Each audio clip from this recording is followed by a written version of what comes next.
Hi friends, today we are going to discuss about G7. You can say that Group 7, and because a meeting that is related with G7, that is called Climate and Environment Ministers Meeting, that has taken place in Sapporo, Japan recently, and in this meeting, ministers of G7 grouping have participated and discussed about topics that are affiliated with international security, energy policy, and economic governance. Basically, these are topics that are affiliated with G7, and topics, you can see that subtopics that related with these topics are discussed in G7 summits. But if you talk about the regarding environmental point of view, then we can say that these topics are also discussed in the climate and environment ministers meeting of G7, and that has taken place in Sapporo, Japan. And in this meeting, environment ministers of these countries, you can select countries of G7, that are United Kingdom, the United States of America, both are nuclear power countries, and three important countries that are from European continent: Germany, France, and Italy,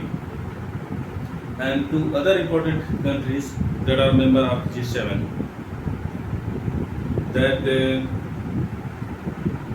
that are on the west and east side of Pacific Ocean. Like you can say that Japan and Canada. So in this grouping, you can say that in this meeting of G7, ministers discussed that we should redetermine target of emission reduction, and that has been set as a 43% reduction by 2030 and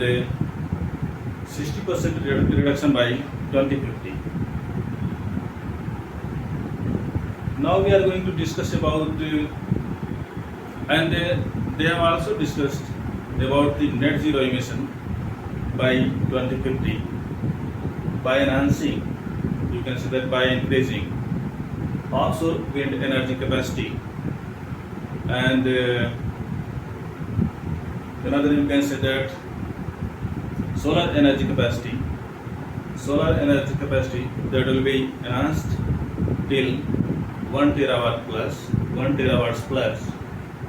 and now we are going to discuss about G7 and its aim, history, and importance of this G7. So we have discussed about the countries of G7, and G7 came into existence in 1975, and aim of this grouping is that countries of this grouping discusses discuss about the international security, energy policy, and economic governance. And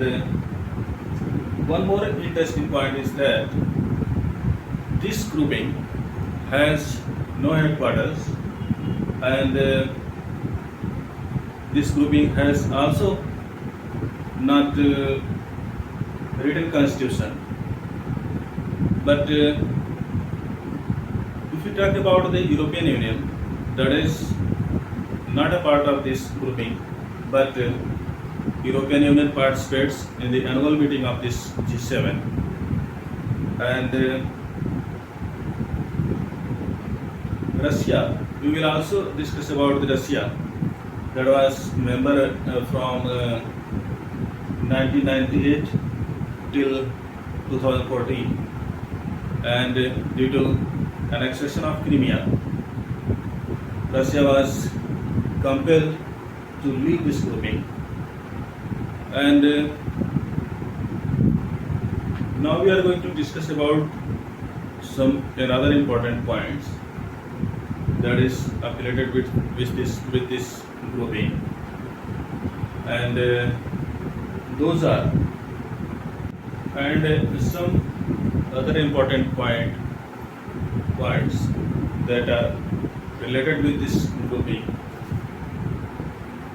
Near about 46% of the global trade is affiliated with this grouping, and you can say that this grouping, rather being intergovernmental, it is informal grouping, and subjects that are discussed in the summits of this grouping